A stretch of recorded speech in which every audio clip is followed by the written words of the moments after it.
क्या आप जानते हैं कोई चलती हुई साइकिल ब्रेक लगाने पर रुक क्यों जाती है?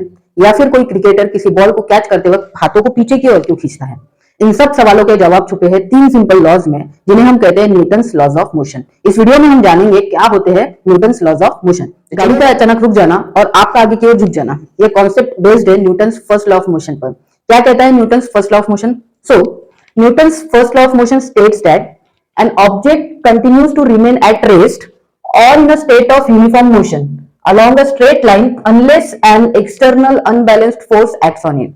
तो Newton's first law of motion कहता है कि कोई ऑब्जेक्ट है, मान लो कि एक बॉल है, ये जो बॉल है ये रेस्ट कंडीशन पर है, इनिशियली ये रेस्ट कंडीशन पर है, तो ये जो ऑब्जेक्ट है रेस्ट कंडीशन पे अगर है तो ये हमेशा के लिए क्या करेगा, रेस्ट कंडीशन पे ही रहने की कोशिश करेगा, ये कभी अपना स्टेट ऑफ मोशन चेंज नहीं करेगा। ठीक है, मतलब ये ऑब्जेक्ट होता है आलसी, इसे हम सिंपल लैंग्वेज में समझ सकते हैं कि ऑब्जेक्ट है आलसी, और अगर ये रेस्ट में है तो ये चाहेगा कि मैं हमेशा के लिए रेस्ट कंडीशन में ही रहूं, मैं अपना स्टेट ऑफ मोशन बिल्कुल चेंज ना करूं। चलो, अगर ये ऑब्जेक्ट मान लो कि मोशन में होता, ठीक है, अगर ये ऑब्जेक्ट मोशन में होता तो सबसे पहली चीज हमें यह समझना है कि बाय डिफॉल्ट ये मोशन दो तरह का होता। पहला क्या होता भाई, पहला ये मोशन होता है यूनिफॉर्म। कैसा होता है ये मोशन? यूनिफॉर्म। ठीक है, यूनिवर्स में जितने भी ऑब्जेक्ट्स है बाय डिफॉल्ट अगर वो मोशन में है, मोशन स्टेट में है, तो वो कौन सा मोशन परफॉर्म करने वाले हैं? Uniform motion. अब यूनिफॉर्म मोशन का मतलब होता है भाई उनकी स्पीड कांस्टेंट होती है, वो स्पीड अपनी चेंज नहीं करते, एक फिक्स्ड स्पीड के साथ मूव करते हैं या मोशन करते हैं। ठीक है, दूसरी चीज ये जो ऑब्जेक्ट रहेगा ये मोशन कैसा करेगा? बाय डिफॉल्ट करेगा भाई लीनियर मोशन। ठीक है, कोई भी ऑब्जेक्ट लीनियर मोशन ही परफॉर्म करेगा। ठीक है, लीनियर का मतलब क्या हो गया भाई? स्ट्रेट लाइन में मोशन परफॉर्म करेगा, मतलब इसकी डायरेक्शन चेंज नहीं होने वाली है। क्या चेंज नहीं होने वाली है? डायरेक्शन चेंज नहीं होने वाली है। तो बाय डिफॉल्ट कोई ऑब्जेक्ट मोशन में है, कैसा है? मोशन में है, तो वो मोशन कैसा करेगा? यूनिफॉर्म लीनियर मोशन करेगा, मतलब भाई उसकी स्पीड भी कांस्टेंट रहेगी और डायरेक्शन भी फिक्स्ड ही रहेगा, सीधा सीधा ही रहेगा, वो अपनी डायरेक्शन बिल्कुल चेंज नहीं करेगा। अब ये कब तक क्या होगा? तब तक जब भाई इन ऑब्जेक्ट्स पर एक अनबैलेंस्ड फोर्स एक्ट ना हो, बाहर से एक्सटर्नल अनबैलेंस्ड फोर्स अंदर से नहीं लगाएगा ऑब्जेक्ट पर बाहर से फोर्स लगेगा, एक्सटर्नल फोर्स लगेगा। ठीक है, तो एक एक्सटर्नल अनबैलेंस्ड फोर्स क्या करेगा? इनके स्टेट ऑफ मोशन को चेंज कर देगा। अगर ये ऑब्जेक्ट रेस्ट में है और इस पे मैंने एक अनबैलेंस्ड फोर्स लगा दिया तो ये ऑब्जेक्ट मोशन में आ जाएगा। क्या आ जाएगा? मोशन में आ जाएगा। कब आएगा भाई? जब मैं इस पे कोई फोर्स लगा दूं, एक अनबैलेंस्ड फोर्स जिसकी क्वांटिटी जीरो ना हो, जिसका मैग्नीट्यूड जीरो ना हो। ठीक है, सब मैग्नीट्यूड का फोर्स मैंने उस पर लगा दिया तो भाई वो ऑब्जेक्ट रेस्ट से मोशन में आ गया। ठीक है, अगर कोई ऑब्जेक्ट मोशन में है, ऑलरेडी मोशन में है, तो मोशन तो ये भाई ये दो प्रकार के मोशन करने वाला है, ये बाय डिफॉल्ट ही रहेगा। ठीक है, अब अगर मैंने इस पे एक अनबैलेंस्ड फोर्स लगाया तो भाई क्या होगा? ये तीन चीजें कर सकता है, इसमें तीन कंडीशन हो सकती है। क्या होगी? देखो, पहले तो ये ऑब्जेक्ट मोशन से रेस्ट में आ सकता है, स्टॉप हो जाएगा, यानी उसका मोशन क्या हो जाएगा? उसका जो स्टेट ऑफ मोशन क्या हो जाएगा? रेस्ट कंडीशन में आ जाएगा, पहली चीज। दूसरी चीज क्या हो सकती है भाई? उसकी जो स्पीड है, यूनिफॉर्म स्पीड थी पहले, तो उसकी स्पीड बढ़ सकती है या कम हो सकती है, स्पीड कम ज्यादा हो सकती है एक अनबैलेंस्ड फोर्स लगाने पर। क्या लगाने पर? एक अनबैलेंस्ड फोर्स लगाने पर। ठीक है, तीसरी चीज क्या हो सकती है भाई? उसका डायरेक्शन चेंज हो सकता है। ये तीन चीजें हो सकती है, इसके स्टेट ऑफ मोशन में ये तीन चेंजेस आ सकते हैं कि भाई ये मोशन करने वाला ऑब्जेक्ट या तो फिर रेस्ट में आ जाएगा, या तो फिर उसकी स्पीड चेंज हो जाएगी, या तो फिर उसका डायरेक्शन चेंज हो जाएगा। ठीक है, समझ में आया? तो Newton's first law of motion इसी को समझाता है भाई। देखो, force is necessary to change the speed as well as the direction of motion of an object. So किसी भी ऑब्जेक्ट का स्पीड या फिर डायरेक्शन ऑफ मोशन चेंज करने के लिए आपको लगाना पड़ेगा एक अनबैलेंस्ड फोर्स। अब क्वेश्चन ये रही होता है भाई, क्यों ऐसा ऑब्जेक्ट ऐसा क्यों करता है? अगर रेस्ट में है तो वो हमेशा रेस्ट में ही क्यों रहने की कोशिश करेगा? अगर वो मोशन में है तो वो मोशन में ही क्यों रहेगा? और वो भी मोशन यूनिफॉर्म लीनियर मोशन ही क्यों परफॉर्म करेगा? तो इसका आंसर है इनर्शिया। हर बॉडी का क्या होता है भाई? एक इनर्शिया होता है। इनर्शिया क्या है? It is a function of mass. Inertia क्या होता है? Inertia is a function of mass. ठीक है, inertia is a function of mass. ठीक है, हर बॉडी का क्या होता है? मास होता है। हर बॉडी का क्या होता है? मास होता है। ठीक है, मान लो एक बुलडोजर खड़ा हुआ है और वो स्टॉप कंडीशन में है, और एक तरफ एक साइकिल खड़ी है, ठीक है, वो भी स्टॉप है। आप क्या करोगे? दोनों को जब फोर्स लगाओगे तो दोनों में से कौन मूव करेगा? ऑब्वियसली साइकिल मूव करेगी, बुलडोजर मूव नहीं करेगा। तो यहाँ पे क्या हो गया? बुलडोजर का मास जितना ज्यादा बढ़ गया उसकी वजह से उस पर पड़ने वाला फोर्स का इंपैक्ट कम हो गया। ठीक है, तो हर बॉडी के मास के कारण क्या होता है? उसमें एक टेंडेंसी प्रोड्यूस होती है, वो टेंडेंसी को हमने नाम दिया inertia. So inertia is the tendency of the body. Inertia क्या है? एक टेंडेंसी है बॉडी की, tendency of a body to oppose क्या करता है ये? Oppose the sudden change in motion. Sudden change in motion, ये क्या करता है, अपोज करता है सडन चेंज इन मोशन। इस बात को ध्यान में रखना, ठीक है। अब ये क्या है, इसको समझते हैं हम, सडन चेंज इन मोशन क्या होता है इसको समझते हैं।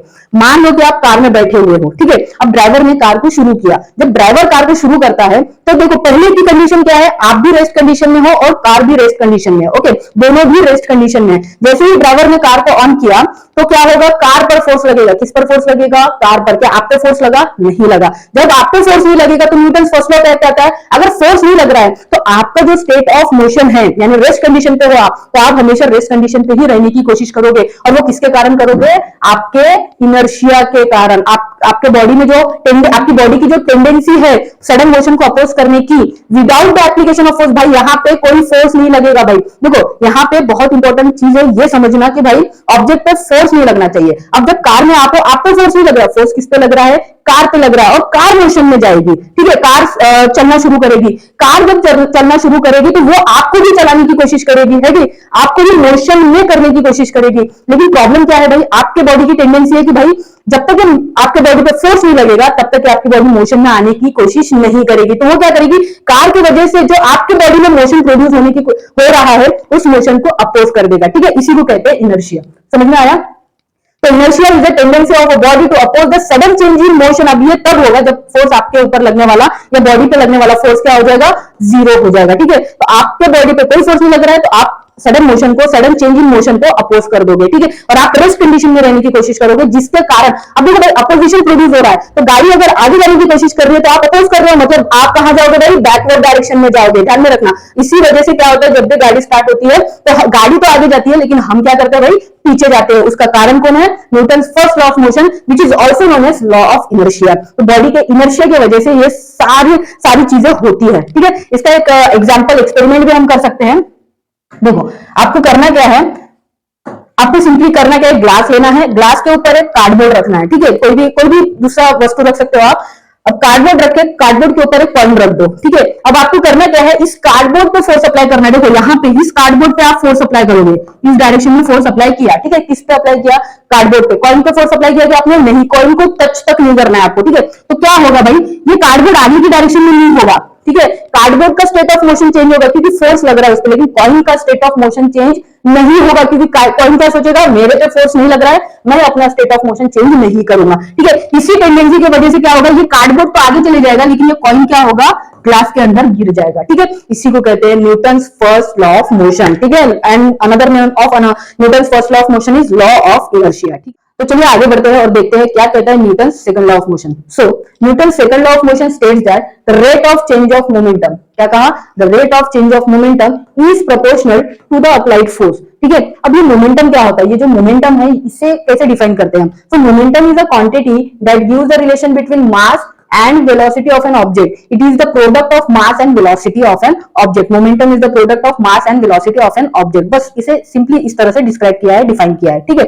अब देखो भाई कि कोई ऑब्जेक्ट है, अगर वो अपनी पोजीशन चेंज कर रहा है, ठीक है, पोजीशन चेंज करते वक्त उसकी कुछ वेलोसिटी रहेगी। अब मान लो कि वो ऑब्जेक्ट की वेलोसिटी चेंज हो रही है, ठीक है, मतलब उसकी स्पीड चेंज हो रही है। अगर किसी ऑब्जेक्ट की स्पीड चेंज हो रही है, कभी वो स्लो कम स्पीड में चल रहा है, कभी वो ज्यादा स्पीड में चल रहा है, तो होगा क्या भाई, उसकी स्पीड चेंज होगी। अब वो स्पीड जो है वो किसके रिस्पेक्ट में चेंज हो रही है, ऑब्वियसली टाइम के रिस्पेक्ट में। तो यहाँ पे वेलोसिटी की स्पीड किसके रिस्पेक्ट में, सॉरी वेलोसिटी जो है वो किसके रिस्पेक्ट में चेंज होगा, with respect to time change होगा, ठीक है। अब अगर भाई वेलोसिटी चेंज हो गया तो क्या मोमेंटम चेंज होगा, मोमेंटम पे इंपैक्ट पड़ेगा ही पड़ेगा, ठीक है, क्योंकि ये डायरेक्टली प्रोपोर्शनल दिखाई दे रहा है, ठीक है। मास तो हमारा कांस्टेंट रहेगा, किसी भी ऑब्जेक्ट का मास चेंज नहीं होता है, ठीक है। तो वेलोसिटी अगर उस ऑब्जेक्ट की चेंज हो रही है तो ऑब्वियसली मोमेंटम भी क्या होगा, चेंज होगा। जब कोई ऑब्जेक्ट या कोई भी क्वांटिटी, जब कोई quantity with respect to time change होती है तो हम उसे कहते हैं रेट ऑफ चेंज, ठीक है। कोई भी क्वांटिटी जब with respect to time change होती है उसे हम डिफाइन करते हैं रेट ऑफ चेंज से। अब यहाँ पे विद रिस्पेक्ट टू टाइम कौन चेंज हो रहा है, मोमेंटम। तो हम कहेंगे भाई ये क्या है, ये है rate of change of momentum. Rate of change of momentum यानी p divided by t,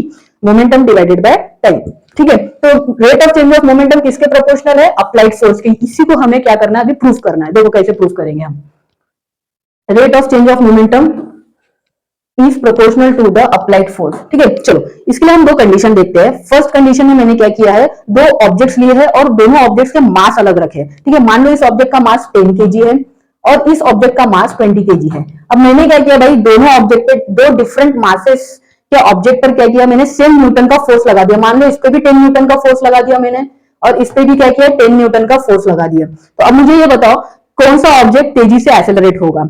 obviously first वाला ऑब्जेक्ट क्या करेगा, तेजी से एक्सेलरेट करेगा, क्योंकि सेम न्यूटन का फोर्स लगाने के बाद डिपेंड करता है कि भाई ऑब्जेक्ट के मासेस क्या है। ठीक है, अब यहाँ पे क्या है, इस ऑब्जेक्ट का मास कम है। मान लो कि आपके सामने एक बुलडोजर खड़ा है और एक तरफ साइकिल खड़ी है। ठीक है, आपने दोनों पर सेम न्यूटन का फोर्स लगा दिया। अब मुझे बताओ किस पर इंपैक्ट ज्यादा पड़ेगा, ऑब्वियसली साइकिल पर, क्योंकि साइकिल का मास क्या है, कम है। बुलडोजर का मास बहुत ज्यादा है, उस पर तो इंपैक्ट ही नहीं पड़ेगा। ठीक है, तो भाई यहाँ पे जो एक्सेलरेशन होता है, बॉडी एक्सेलरेट करेगी ना, जब आप फोर्स लगाओगे तो स्पीड चेंज होगी, वेलोसिटी चेंज होगी, वेलोसिटी चेंज हो रही है मतलब बॉडी में एक्सेलरेशन हो रहा है। ठीक है, तो भाई ये जो एक्सेलरेशन है, हम इस कंडीशन से क्या कंक्लूड कर सकते हैं, पहला कंक्लूजन हम निकाल सकते हैं, acceleration is inversely proportional to the mass of the object. अगर मैं फोर्स को कांस्टेंट रख दूं और मास को देखूं, मास के रिस्पेक्ट में एक्सेलरेशन को देखूं, तो acceleration is inversely proportional to the mass. Mass बढ़ा दोगे एक्सेलरेशन कम हो जाएगा, मास कम कर दोगे एक्सेलरेशन बढ़ जाएगा।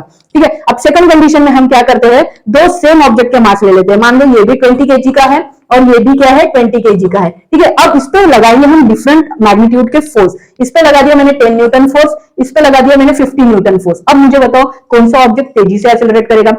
फोर्स लगाओगे वेलोसिटी चेंज होगी, यानी स्पीड भी चेंज होगा या डायरेक्शन भी चेंज हो सकती है। ठीक है, तो वेलोसिटी अगर चेंज हो गई, वेलोसिटी चेंज हुई मतलब भाई एक्सेलरेट हुई बॉडी। अगर बॉडी एक्सेलरेट कर रही है तो अब दोनों बॉडी में से कौन ज्यादा तेजी से एक्सेलरेट करेगा, ऑब्वियसली जिस पे फोर्स ज्यादा लगा है। ठीक है, आपने क्या किया, दो सेम मासेस के साइकिल पर अलग अलग न्यूटन का फोर्स लगा दिया, तो कौन सी साइकिल ज्यादा तेजी से एक्सेलरेट करेगी, वो साइकिल ज्यादा तेजी से एक्सेलरेट करेगी जिसपे आप ज्यादा मैग्नीट्यूड का फोर्स लगा रहे हो। ओके, इससे हम क्या कंक्लूजन निकाल सकते हैं, second, acceleration is directly proportional to the applied force. Okay, अब दोनों को मिला देते हैं तो क्या मिलेगा, देखो acceleration equals to force into mass, sorry force into mass नहीं, सॉरी मिस्टेक हो गया, force divided by mass.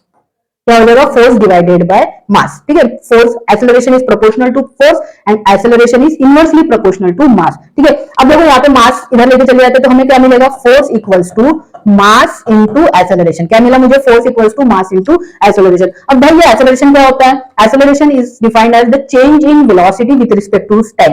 Acceleration को कैसे डिफाइन करेंगे हम, change in velocity, change in velocity, change in velocity with respect to time. किसके respect में velocity change होगी भाई, टाइम के रिस्पेक्ट में। ठीक है, तो चलो वहां पे फॉर्मूला डाल देते हैं हम, तो मास इनटू वेलोसिटी। अब वेलोसिटी, चेंज इन वेलोसिटी को कैसे लिखोगे, देखो एक कार है, उसकी कुछ इनिशियल वेलोसिटी है, कुछ स्पीड है भाई, मान लो वो 20 किलोमीटर प्रति घंटे से चल रहा है, 20 किलोमीटर पर आवर से। ठीक है, तो इसे हम बोलते हैं इनिशियल वेलोसिटी, पहले जो वेलोसिटी थी। अब कुछ डिस्टेंस कवर करने के बाद ये कार की स्पीड बढ़ गई भाई, ये हो गई 40 kilometre per hour, 40 kilometre per hour, तो ये भाई हम मानेंगे इसकी फाइनल वेलोसिटी। तो दोनों का जो डिफरेंस रहेगा वही चेंज इन वेलोसिटी कहलाएगा। तो हम क्या करेंगे, final velocity minus initial velocity. Change in something कैसे डिफाइन करते हैं हम, final point minus initial point. ठीक है, तो यहाँ पे क्या हो जाएगा, final velocity minus initial velocity. अब ये चेंजेस मैंने स्टार्टिंग में बताया भाई किसके रिस्पेक्ट में हो रहा है, टाइम के रिस्पेक्ट में, तो डिवाइडेड बाय क्या हो जाएगा, टाइम, और यही क्वांटिटी होती है हमारी एक्सेलरेशन। ठीक है, acceleration is defined as change in velocity with respect to time.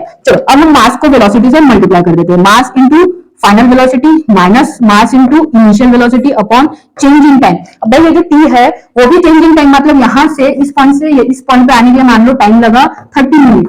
ठीक है, 30 मिनट, तो ये पूरा चेंज इन टाइम बताएगा। ठीक है, ये टोटल डिस्टेंस जितने टाइम में कवर हुआ है वही है हमारा चेंज इन टाइम। ओके, अब बताओ मैंने स्टार्टिंग में क्या बताया था, momentum is the product of mass and velocity, mass and velocity. ठीक है, तो भाई यहाँ पे देखो मास एंड वेलोसिटी का प्रोडक्ट है, लेकिन ये वेलोसिटी कौन सी है, फाइनल वेलोसिटी है, तो ये क्या दे देगा मुझे, final momentum. Mass into final velocity, final momentum दे देगा, minus mass into initial velocity, initial momentum दे देगा डिवाइडेड बाय टाइम। ठीक है, अब final momentum minus initial momentum, यानी final point minus initial point जब करते हैं हम, तो उसे कहते हैं चेंज। क्या कहते हैं, चेंज। अब यहाँ पे कौन चेंज हो रहा है भाई, मोमेंटम चेंज हो रहा है, तो final momentum minus initial momentum क्या होगा, चेंज इन मोमेंटम होगा, change in momentum with respect to time. ठीक है, change in momentum with respect to time हो गया। अब मुझे बताओ, मैंने बताया कि कोई चीज चेंज हो रही है विद रिस्पेक्ट टू टाइम, उसे क्या कहेंगे हम, rate of change of momentum. अब ये किसके बराबर है भाई, किसके बराबर है, अप्लाइड फोर्स के बराबर है। ठीक है, तो यही बताया है Newton second law of motion में, क्या कहा है कि change in momentum is directly proportional to rate of change in momentum is directly proportional to rate of change in momentum is proportional to the applied force। ठीक है, तो rate of change of momentum is proportional to the applied force। समझ में आया कैसे हम आया है rate of change of momentum proportional to applied force. ठीक है, अब आगे क्या कहता है वो, and the change of momentum occurs in the direction of force. देखो इसको समझते हैं कि ये जो मोमेंटम में चेंजेस आ रहे हैं वो किसके डायरेक्शन में रहेंगे, फोर्स के डायरेक्शन में रहेंगे। देखो कैसा, अगर मान लीजिए जो गाड़ी है भाई, गाड़ी पहले 20 किलोमीटर पर आर की स्पीड से चल रही थी और बाद में क्या हुआ, ये गाड़ी क्या हो गई 40 किलोमीटर पर आर की स्पीड में चली, ठीक है। तो ये था तुम्हारा इनिशियल मोमेंटम। इस पे जो मोमेंटम मिलेगा, इस बॉडी का कुछ मास रहेगा, इस बॉडी की कुछ वेलोसिटी है, सॉरी ये इनिशियल वेलोसिटी है, ये क्या हो जाएगी आपकी इनिशियल वेलोसिटी, ठीक है। इस बॉडी का तो मास एम रहेगा और ये तो आपकी होगी फाइनल वेलोसिटी, ओके। और ये मास और वेलोसिटी का प्रोडक्ट आपको इनिशियल मोमेंटम दे देगा, इस मास और वेलोसिटी का प्रोडक्ट आपको फाइनल मोमेंटम दे देगा, ठीक है। अब देखो भाई, स्पीड पहले कम थी, बाद में बढ़ गई। अगर स्पीड बढ़ रही है मतलब फोर्स ज्यादा लग रहा है, और फोर्स किस डायरेक्शन में लग रहा होगा, इस डायरेक्शन में फोर्स लग रहा है, ठीक है, यानी पॉजिटिव फोर्स लग रहा है। कैसा लग रहा है, पॉजिटिव फोर्स लग रहा है ना। तो भाई देखते हैं हम कि मोमेंटम पे क्या इंपैक्ट पड़ेगा। तो देखो मोमेंटम क्या हो जाएगा, मास, मान लो इसका मास 10 kg है, ठीक है, इसका मास है 10 kg, ठीक है। तो क्या होगा 10 into 20 N into U, 10 into 20 कितना हो जाएगा 200, मास होता है केजी में और यह है kilometre per hour, kilometre per hour में वेलोसिटी, ठीक है। तो केजी किलोमीटर पर आवर ये आपका मोमेंटम हो गया। यहाँ पे फाइनल मोमेंटम निकालते हैं, 40 इंटू 10 400 हो जाएगा, 400 केजी किलोमीटर पर आवर। अब मुझे बताओ मोमेंटम, जब आप final momentum minus initial momentum करोगे, पॉजिटिव आएगा क्या निगेटिव, ऑब्वियसली पॉजिटिव आएगा। 400 माइनस 200, चेंजिंग मोमेंटम कितना आ जाएगा, मोमेंटम में जो चेंज आएगा वो आ जाएगा 200 केजी किलोमीटर पर आवर, ठीक है। अगर यहाँ पे क्या करते हो, फोर्स उल्टा कर देते हो, मतलब भाई देखो इस सिचुएशन में अगर आप क्या करते हो, दो कार है, ये कार है, इसका पहले वेलोसिटी यानी initial velocity 40 kilometre per hour थी, बाद में भाई इसकी जो वेलोसिटी हुई, इसकी जो वेलोसिटी फाइनल वेलोसिटी हुई 20 किलोमीटर पर आवर हुई, ठीक है। मास है 10 kg, इसका भी मास है 10 kg, ठीक है। तो बताओ इसका जो इनिशियल मोमेंटम रहेगा कितना हो जाएगा 400 किलोग्राम किलोमीटर पर आवर, ठीक है। और फाइनल मोमेंटम क्या हो जाएगा, फाइनल मोमेंटम हो जाएगा 200 kilogram kilometre per hour, okay, ठीक है। अब बताओ भाई यहाँ पे क्या हो रहा है, पहले स्पीड ज्यादा थी, बाद में स्पीड कम हो गई, मतलब फोर्स कैसा लगा होगा, फोर्स लगा होगा, गाड़ी पर इधर जा रही है लेकिन फोर्स किस डायरेक्शन में लग रहा है, अपोजिट डायरेक्शन में, तभी तो उसकी स्पीड कम होगी, ठीक है। मतलब फोर्स क्या है, निगेटिव है। चलो अब हम मोमेंटम निकालते हैं, मोमेंटम की मैग्नीट्यूड क्या हो जाएगी, तो final momentum minus initial momentum is the change in momentum, 200 minus 400, कितना आंसर आया भाई, -200 भाई। अगर फोर्स पॉजिटिव तो मोमेंटम पॉजिटिव, फोर्स निगेटिव तो मोमेंटम निगेटिव, फोर्स जीरो तो मोमेंटम जीरो। मतलब भाई सिंपल है, जिस डायरेक्शन में फोर्स लग रहा है उसी डायरेक्शन में मोमेंटम है, ठीक है। यही कहता है Newton second law of motion, the rate of change of momentum is proportional to the applied force and the change of momentum occurs in the direction of the force. समझ में आया Newton second law of motion. तो चलिए आगे बढ़ते हैं और देखते हैं क्या कहता है Newton third law of motion. So Newton's third law of motion states that every action force has an equal and opposite reaction force, ठीक है। क्या कहता है, every action force, अगर कोई फोर्स एक्ट कर रहा है तो उसके अपोजिट डायरेक्शन में, उसके अपोजिट डायरेक्शन में और इक्वल इन मैग्नीट्यूड में एक रिएक्शन फोर्स एक्ट करेगा, which acts simultaneously and both the action and reaction force act simultaneously, एक साथ एक्ट करेंगे, ठीक है।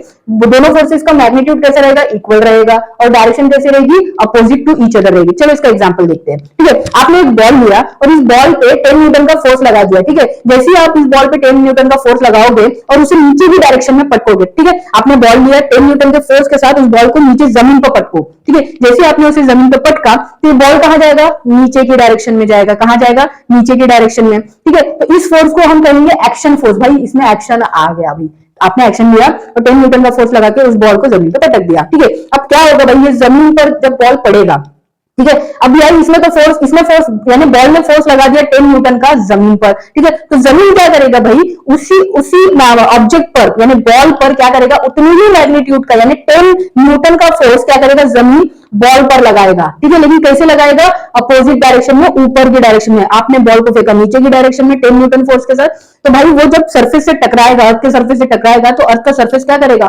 बॉल पर अपोजिट डायरेक्शन में 10 न्यूटन का फोर्स लगाएगा, और वो अपोजिट डायरेक्शन में 10 न्यूटन का फोर्स लगाने के कारण होगा क्या, बॉल ऊपर की तरफ उछलेगा, ठीक है। तो यहाँ पे क्या हो गया, देखो नीचे की डायरेक्शन में एक्शन फोर्स लगा और सरफेस ने क्या किया, बॉल पर ऊपर की डायरेक्शन में रिएक्शन फोर्स लगाया, तो दोनों फोर्सेस की डायरेक्शन क्या हो गई, अपोजिट हो गई, इक्वल इन मैग्नीट्यूड थी। और दूसरा तो भाई एक साथ, जैसे ही बॉल सरफेस पे टकराएगा सरफेस उस पर फोर्स लगा देगा, ठीक है। बॉल ने सरफेस पर फोर्स लगाया तो सरफेस ने बॉल पर फोर्स लगा दिया, ओके, समझ में आया। एक और एग्जांपल देखते हैं। देखो जब कोई रॉकेट होता है, रॉकेट को रॉकेट को आप ऑन करते हो, ठीक है, रॉकेट को जब ऑन किया जाता है तो क्या होता है भाई, इसके अंदर में जो फ्यूल होता है वो जलता है, ठीक है, फ्यूल होता है वो जलता है और गैस प्रोड्यूस करता है। तो रॉकेट क्या करता है, उस गैस को बाहर निकालता है अपने अंदर से, क्या करता है, स्टोर नहीं रख सकता ना, तो उसे बाहर निकालना होता है। तो बाहर जब निकालता है तो उसकी डायरेक्शन मान लो ऐसे नीचे की तरफ रहेगी। रॉकेट अगर जमीन पर वर्टिकली ऐसा अपवर्ड डायरेक्शन में खड़ा है तो गैस कैसे डायरेक्शन में निकलेगी, वर्टिकली डाउनवर्ड डायरेक्शन में निकलेगी, ठीक है। जब गैस वर्टिकली डाउनवर्ड डायरेक्शन में निकल रही है, मतलब क्या कर रहा है, रॉकेट गैस पर एक फोर्स लगा रहा है उसे बाहर नीचे की तरफ निकालने के लिए। तो गैस क्या करेगी भाई, ये गैस पे लगने वाला फोर्स है, तो गैस क्या करेगी, रॉकेट पे फोर्स लगाएगी। रॉकेट ने गैस पर फोर्स लगाया बाहर फेंकने के लिए, तो गैस ने क्या किया, रॉकेट पे फोर्स लगाया, लेकिन कैसे लगाएगा, अपोजिट डायरेक्शन। अब रॉकेट जितना फोर्स गैस पे लगा रहा है, मान लो कि कुछ न्यूटन का फोर्स उसमें लगा दिया, तो उतनी ही न्यूटन का फोर्स क्या करेगा, गैस रॉकेट पे लगाएगा अपोजिट डायरेक्शन में, जिसके कारण रॉकेट क्या करता है, अपवर्ड डायरेक्शन में उड़ने लगता है। समझ में आया कॉन्सेप्ट, यही कहता है भाई Newton third law of motion.